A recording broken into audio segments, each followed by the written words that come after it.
قررت اعيش يوم كامل كراعي غنم. بصوا يا جماعه احنا اكتشفنا ايه. ما تخافش منها، تيجي قدامها ماشي. هسيب ورايا الموبايل والسرعه والدوشه واشوف الحياه من منظور تاني. رحت عشان اقابل الشيخ موسى، راعي غنم بسيط بقاله سنين ماشي في نفس السكه بين الجبل والغنم.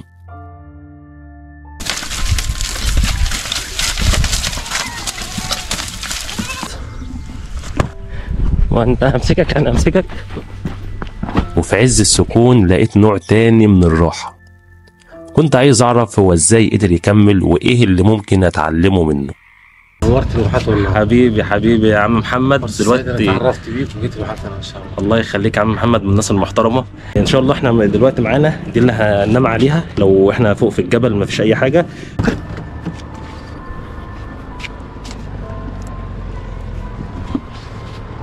النهارده صح؟ النهارده حر.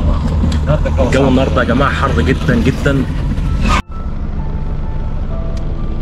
محمد الطريق ده بيودينا فين؟ ده بيطلعك على واحات سيوه، بس ده طريق حربي ممنوع المشي فيه ليلا، بتمشي بالنهار من الصبح لغايه غياب الشمس المغرب، بس ده بتصريح من حرس المخابرات، حرس الحدود. يعني انت الطريق ده ما ينفعش تمشي عليه بالليل؟ لا خالص، لغايه المغرب بس، اللي فيه تهريب وفيه مخرجين، تعتبر على الحدود بيننا وبين ليبيا.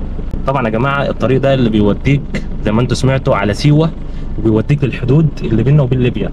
وممنوع الطريق ده اللي انتم شايفينه ده طريق حربي، ممنوع المشي عليه بالليل. مدخل بئر بركات.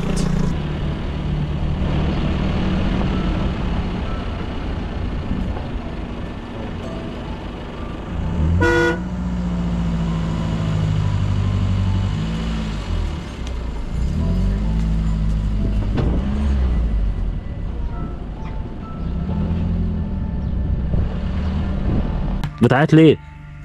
عموري عموري مكة ازيك؟ شوف مكة بتضحك ازاي؟ مكة بتضحك ازاي وانت بتعيط؟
جبت ايه؟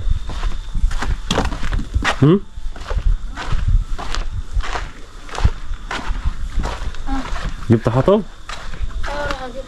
بتجيب منين بقى؟ بتجيب منين؟ بقى من ورا. تعالى كده. احنا ماشيين دلوقتي هنجيب حطب وهنجيب شوية خشب عشان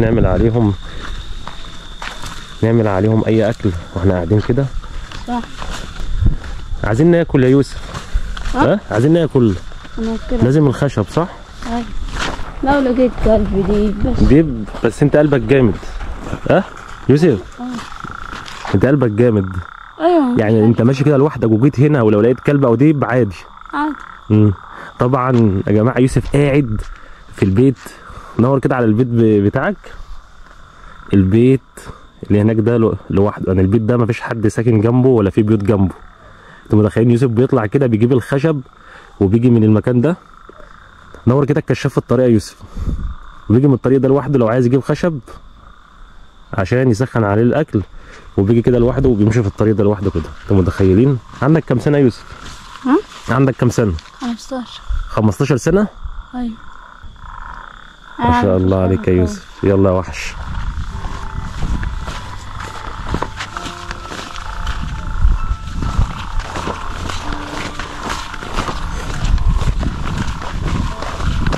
بسم الله ما شاء الله على قلبك يا يوسف. وحش وحش يا يوسف. انت وحش ولا مش وحش؟ لا وحش. ماشي.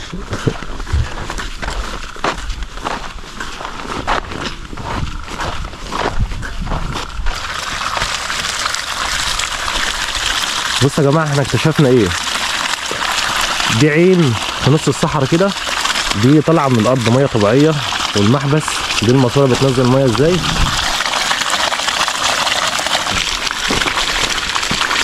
بصوا اكتشفنا ايه بالليل واحنا ماشيين في نص الصحراء؟ ميه طبيعيه. الميه جايه من تحت الارض على طول، بس الميه دافيه. اوه. ايه المتعه دي؟ ايه المتعه دي لما نكون ماشيين في نص الصحراء بالليل ونلاقي عين؟ مكتشفين العين ده بالصدفه والله. انا ماشي اصلا انا سمعت صوت ميه اتفاجئت ان في عين هنا.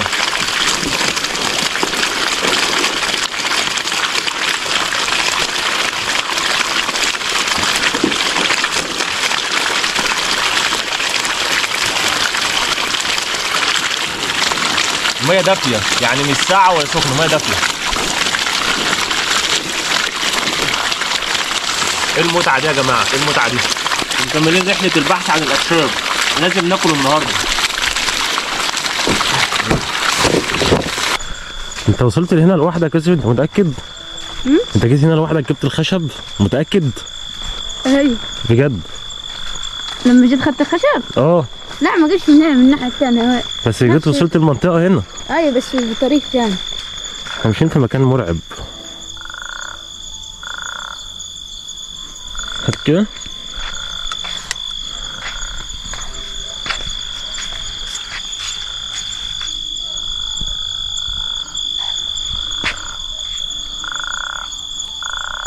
بصوا يا جماعه احنا ماشيين في مكان مرعب حرفيا. المكان كله على اليمين وعلى الشمال نخل، ولقينا الخشب يا جماعه. ممكن يكون هنا؟ بقول لك مفيش غير دول. طب يلا هات شويه من دول وخلاص. هات شويه من دول. شوف انت كده. كده الكشاف. انت جبت كتير هناك على فكره. انت جبت كتير هناك صح؟ احنا ناخدهم شويه ثانيه. هات شويه حلوين.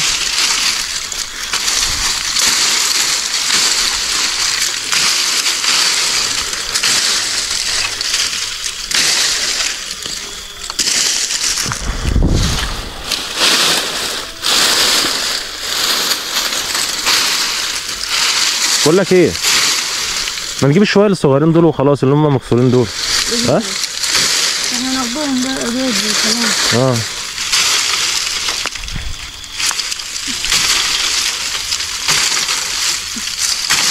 بس ننضف اللي كده عند هناك.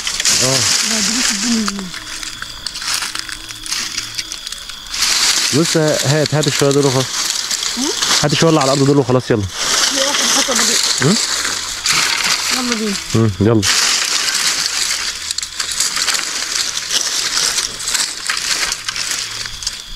يلا بينا يا برنس. يا جماعة مش أي حد يعيش في الجبل. راجل يا يوسف والله. بص منظر القمر، هو الوحيد اللي باين في الشارع اللي احنا ماشيين ده. هو مش شارع، هو حوالي أراضي. هي أراضي على اليمين وعلى الشمال كلها نخل.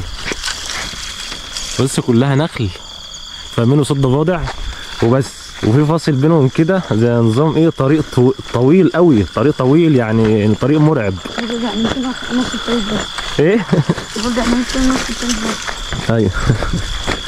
ده انا عايز اقول لك ان الخشب ده هيقضينا للصبح صح؟ قابلك موقف غريب قبل كده في الجبل وانت قاعد او رايح تجيب خشب؟ ديابة كمية ديابة كتير. لوحدك وانت ماشي؟ عملت ايه بقى؟ اول ما شفتهم زي كده ولا جيت ولا عملت حاجة، نورت النور في وشهم ما لقيتش ولا حاجة، كله يخاف وجري. ما هو مقومات القعده في الجبل مش اي حد يقعد، انت لازم تكون وانت قاعد في الجبل فاهم؟ ايوه في اي وقت هتعمل ايه؟ ايوه عشان ممكن تصير ساعات حاجة لما تكون واحدة تعرف تتصرف. وانت لوحدك تعرف تتصرف.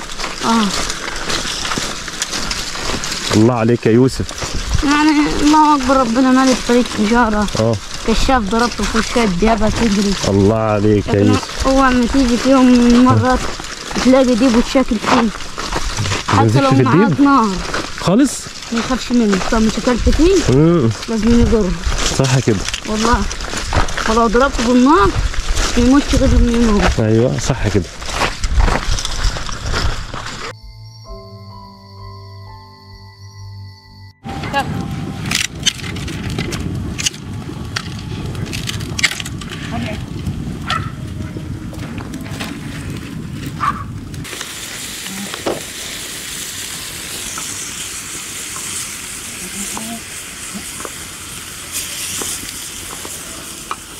كيفك يا شيخ موسى؟ الحمد لله والله تمام. تعمل لنا ايه حلو كده النهارده؟ اعمل لكم شويه كبده بس كده على السريع.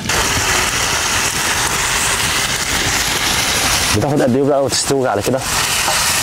تقريبا من حوالي من ربع ساعه لثلث ساعه.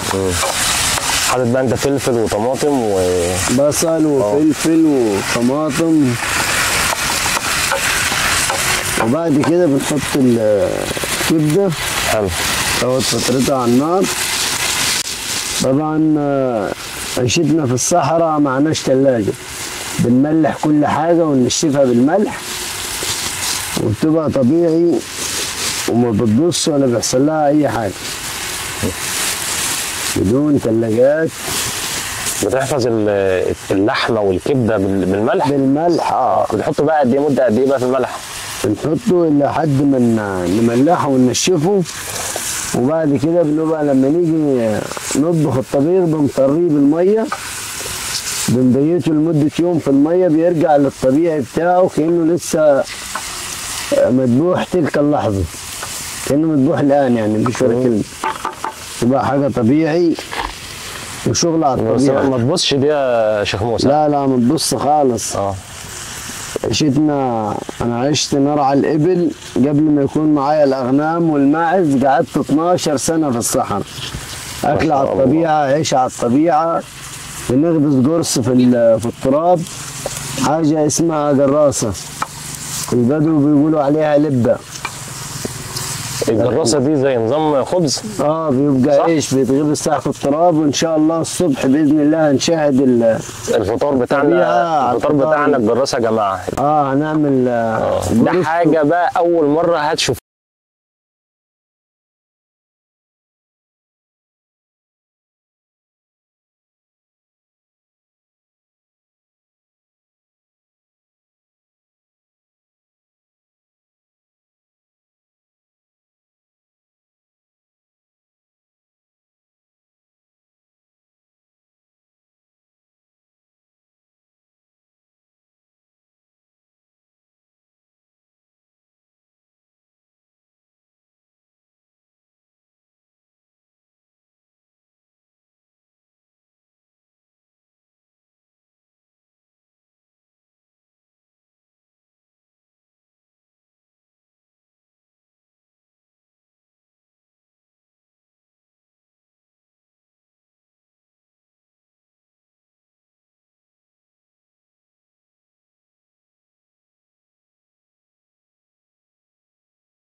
يعني جربتها في الجبل، ان مش اي حد ينام في الجبل، ان حرفيا زي ما انتوا شايفين المكان ضلمة ورايا، تمام. وهنا لو انتوا شفتوا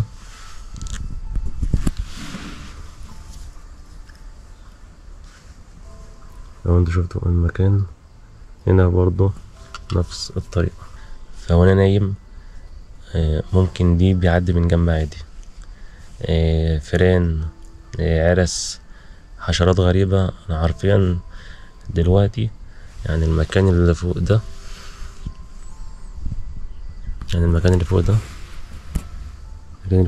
لو انتوا شفتوه يعني كل شوية احس بحاجة، كل شوية اشوف حاجة.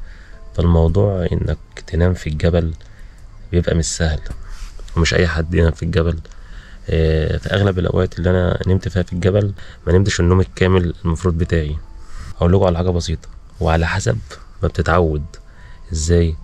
يعني عندك يوسف عنده 15 سنة نايم ولا في دماغه. ليه؟ لانه اتعود من صغره ان هو ينام هنا ويبات هنا. انتوا فاهمين الفكرة؟ فعلى حسب ما بتتعود. ننام كده نريح شوية عشان نقوم كده فايقين بإذن الله. يلا تصبحوا على ألف خير.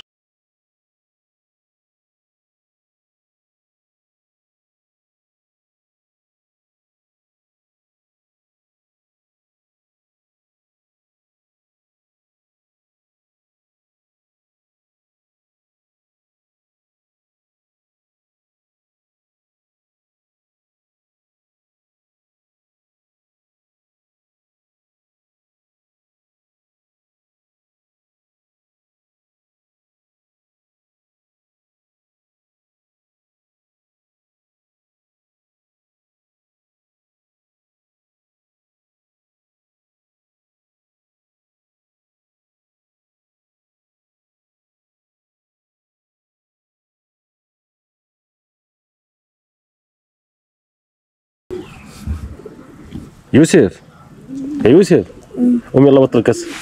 أنا أعبي في الكوباية. ايه؟ أنا أعبي في الكوباية. ايه عبي في الكوباية دي؟ قوم انت للشيخ موسى يلا يا ابني. جاي وراي. لا قوم يلا، قوم يلا يا جو. حاضر. امال انت راعي غنم ازاي يا يوسف؟ مش لازم تصحى الساعة 7؟ صح؟ صح يا يوسف؟ مش لازم تصحى الساعة 7 عشان تطلع الغنم كده وترعى الغنم؟ مفيش فايدة، مفيش ولا كأني بقول له حاجة.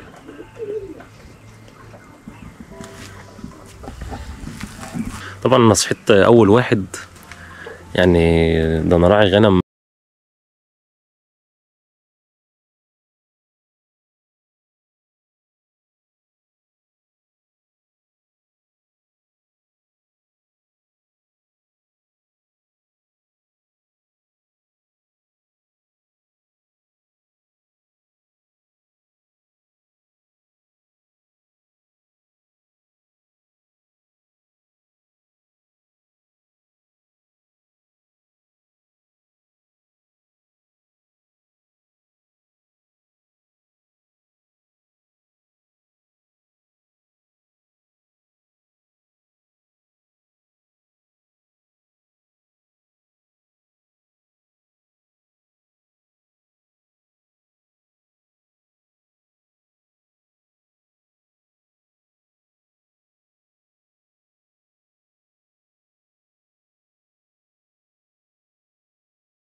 ده بص ده ماسك ماسكه محترمه.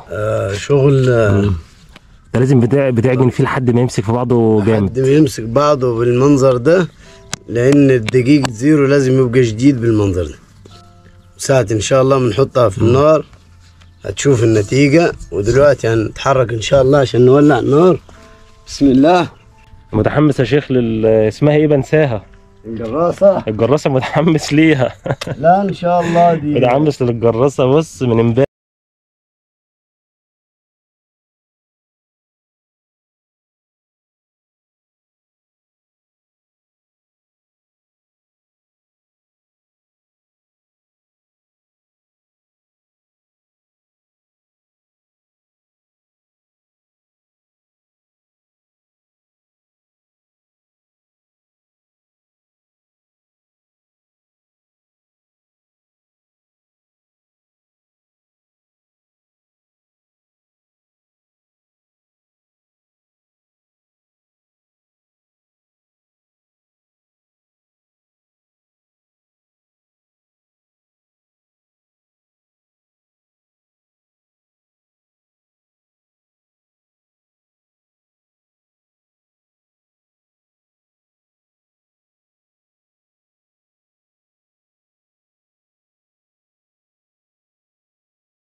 اوكلك افضل خبز في العالم كله بفضل الله النهارده بامر الله.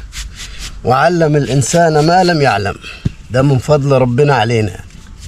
الحاجه دي نادرا جدا لو اشوف حد بيعملها. حد عمل الجراسه دي قبل كده يا جماعه؟ حد بتتعمل في مطروح وفادي نطرون والعرب بس. عايز اقول لك يا شيخ موسى، انا منتظر اللحظه اللي انت هتحط فيها العجينه على النار. والله انا متحمس للحظه دي بصراحه.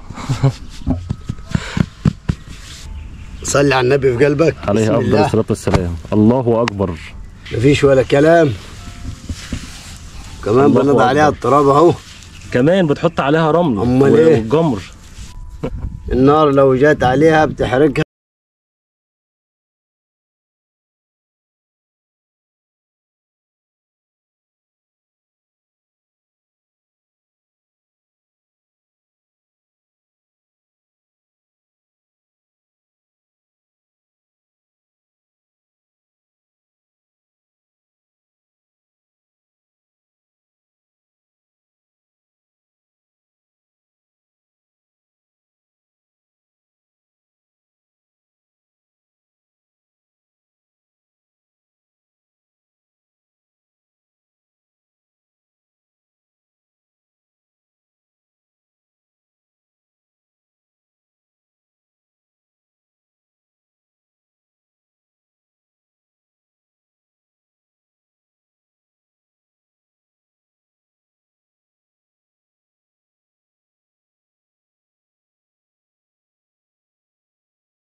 الرحمن الرحيم.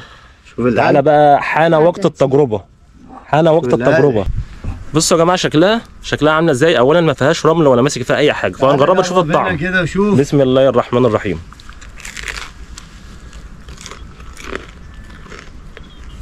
تعالى زي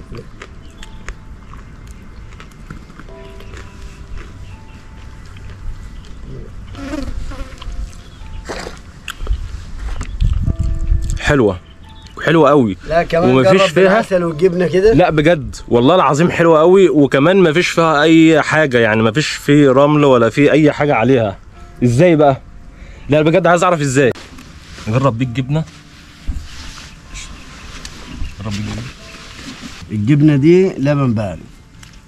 شفت العيش بتاعنا لو مخبوز في فرن بلدي بيبقى الرده فيها تراب والعيش بيقرمش تراب، لكن احنا حطيناه في قلب التراب وحاجه من فضل الله علينا ما شاء الله. انا عايز اقول لك ان العيش مزيج ما بين عيش الرقاق والفطير، يعني تحس ان هو واخد من الفطير واخد من الرقاق. ده يفيق كل العيش، يفيق جميع الخبز اللي في العالم كله، لانه كفايه ان هو من الطبيعه ولا خميره، ده شويه ميه وشويه ملح والدقيق بس. ده كان فطارنا قبل ما نطلع المغامره بتاعتنا بتاع رعي الغنم، وهنمشي في الطريق بتاعنا. تجربه قويه جدا جدا، واللي هيسافر ياما هيشوف وهيشوف ثقافات مختلفه جدا.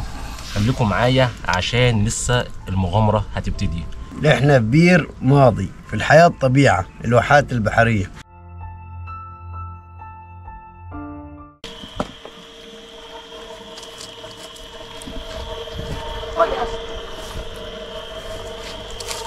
تدوش لمان برضه. بس ما تخافش منها، تيجي قدامها بس. الزير ده عامل زي الفلتر كده، يعني الميه اللي هنا اصلا تحس انها مش نظيفه، والميه اللي بتنزل هنا نظيفه. النقط اللي بتنزل دي ايوه ما تشغلش الجردل بس عشان نعدلها. ماشي.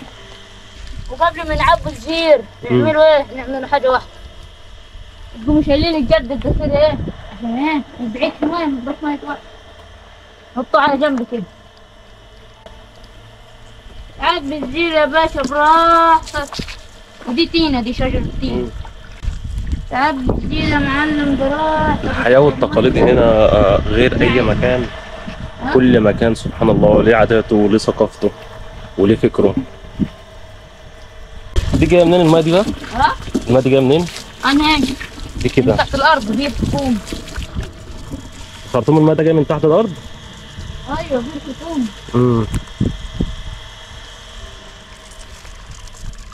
بس البير يعني مش بتاعنا احنا لوحدنا، بتاع ناس كتير يعني. اول ما تعبي الزير زي كده لازم ايه تغسله من بره. ليه؟ عشان الماء تبقى سريع بتاعها لما تنضف. لازم من تحت كده. طب تعالى كده. كده خلصت. ايه؟ تعالى كده، الجو حر، الجو هنا نار. ايوه الجو هنا نار. كده يا عم.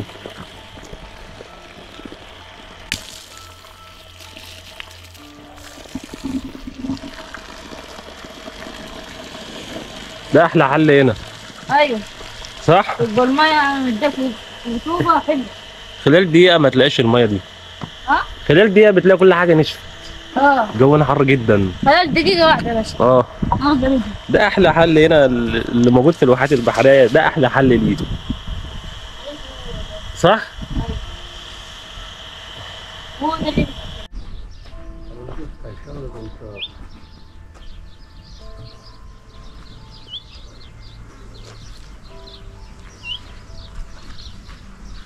بقول لك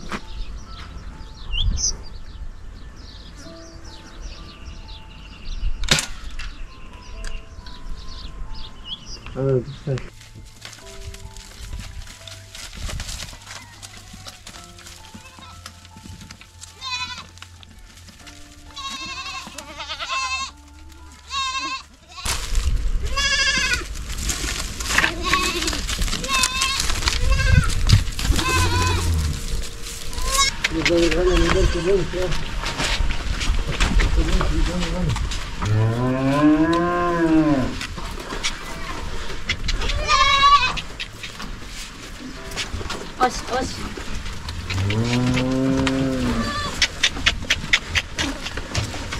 كل غنمه من اللي انتوا شايفينهم دول كل واحده لها معاملتها الخاصه، يعني المهنه دي عايزه صبر طويل جدا جدا. يلا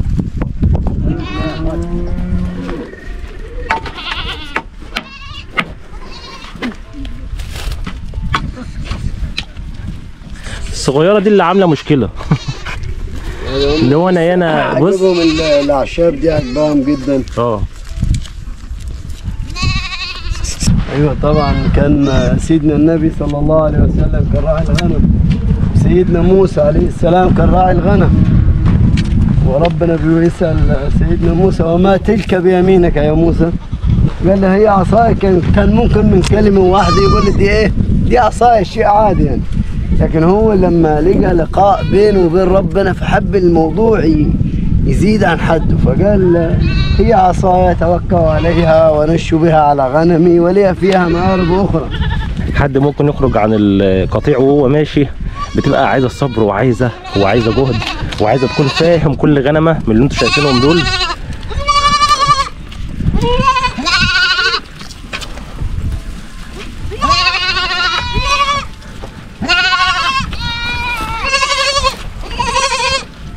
ده العشب ده عشب صحي طالع على المطر وبدون اي ميه، بدون اي حاجه، ولا بيشرب ميه ولا حاجه، شغال ما شاء الله لا قوه الا بالله على الندى بس، بيشرب ميه وندى بس. ده حطب السرو اللي احنا بنخبز منه الخبز بتاعنا. الحطب ده اللي احنا عملنا منه الخبز حطب جامد جدا على النار، ده بيشتغل بسرعه رهيبه وبيبقى التوهج بتاعه قوي جدا. وفي حكمه من كلام الشيخ برضه عايز اقولها، ان العصايه الضعيفه اللي كانت في ايد سيدنا موسى ان اتحولت لاقوى حاجه كانت معاه. ضرب البحر فانشق النصفين. سلاح قوي جدا، قوي جدا. وربنا بيقول له وما تلك بيمينك، قال له هي عصايه، مجرد عصايه. طب ارميها، شوف المعنى، القيها. رماها سيدنا موسى، لما لقى العصايه ايه اللي حصل؟ إذ هي حية تسعى، تعبان بيجري على الأرض. بالظبط. حاجة اتعلمناها من الكلام والحاجات اللي الشيخ قالها لنا على الأنبياء وقصص الأنبياء، إن أي حاجة في إيدك ما تستهونش بيها حتى لو كانت ضعيفة. الحاجة الضعيفة دي ممكن في يوم من الأيام تتحول لمصدر قوة بالنسبة لك. زي ما انتم شايفين الأجواء في وسط الطبيعة. قولوا لي إيه إحساسكم وأنتوا بتتفرجوا على الفيديو، ولو خيروكوا ان انتوا تقعدوا في مكان زي الشيخ موسى بعيد خالص منعزل عن الناس، مكان لوحده بيربي الاغنام وصاحب الحيوانات اللي هو بيربيها، بيمشي بالاغنام في وسط الطبيعه في وسط الصحراء، فتختاروا العيشه، تختاروا الراحه النفسيه وراحه البال.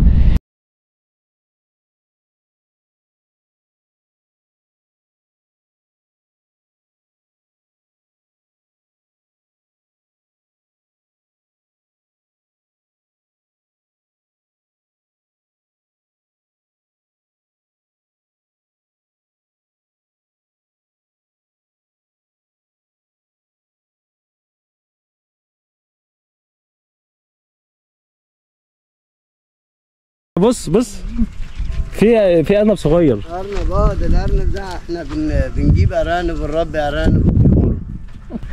وانت امسكك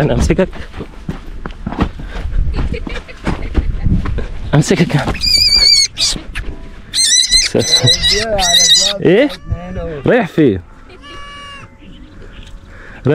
بسم الله ما شاء الله تبارك الرحمن، ما شاء الله شكله جميل ما شاء الله. انتوا بتربوا اصلا الحاجات دي؟ بنجيب ارانب ونربيها ونربي طيور ونربي كل حاجه معانا، ونعمل لهم اماكن خاصه وبيتعاملوا معامله خاصه برضو، وبينطلقوا بقى في الطبيعه بقى في المساحات دي كلها بقى، وانتوا عارفين اماكنهم. بنسيبهم وبنصطادهم بقى بعد كده اللي ما نقدرش بنجيبه بالبندقيه صيد كهوايه برضو، نصطاد من اول مره بقى. ما شاء الله. نلبد له ونعمل له صيد ونصطاد يعني بنجني الحاجه دي جبل، يعني هي كده مجنيه معانا بس هي متدربه على الجبل والحياه، وبنصطادها يعني بالسلاح برضه بناكلها. شوف حاجه بصراحه جميله جدا. هو اصلا صغير ما شاء الله. في كل الاحجام، بس طبعا بتبقى سهله. وانواع كتير بقى يا شيخ. بتبقى في الجبلي وده ايه؟ ده النوع ايه؟ ده نوع فرنساوي. نوع فرنساوي، وعندنا جميع الانواع، وطالما هو جه وعاش في الجبل اصلا بيبقى ارنب جبل يعني. تعال.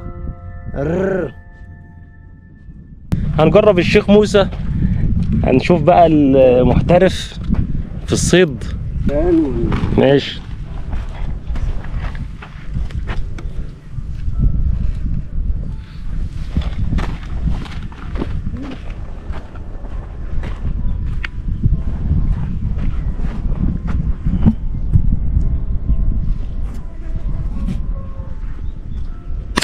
الله اكبر، الله اكبر عليك يا شيخ موسى. يرجع لربنا سبحانه وتعالى. ما شاء الله عليك، ما شاء الله عليك. من اول مره. اول مره. مفيش مونتاج ومفيش اي حاجه، دي من اول مره ان شاء الله. وعملها قبل يعني انا قبل ما اصور نجرب تاني، عبرها مره كمان. تعالوا نجرب تاني.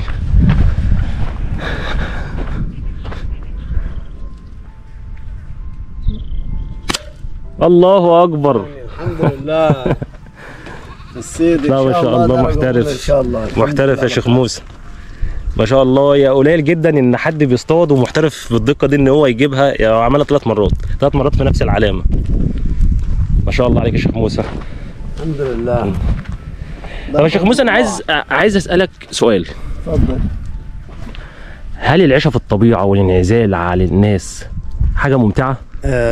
طبعا العيشه في الطبيعه كجو اصلا صحي، كصحه للبدن، صحة انك انت روجان دماغ، بعيد عن الوش وبعيد عن الدوشة وبعيد عن المشاكل، ومنعزل طبيعي يعني، حاجة ملهاش وصف.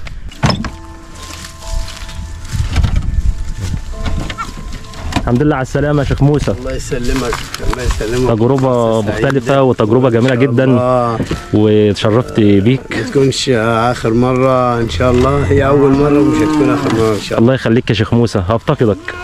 وخلي بالك من الأغنام. إن شاء الله. وأصحابي يوسف، هتوحشني يا يوسف، هتوحشني. على فكرة الناس هتكتب لك كومنتات حلوة، عارف ليه؟ عشان أنت جدع. وخلي بالك من دراستك. اشوفك على خير ان شاء الله. ان شاء الله. ما كنتش متوقع يوم واحد بس يعلق في قلبي كده. حسيت اني مش غريب،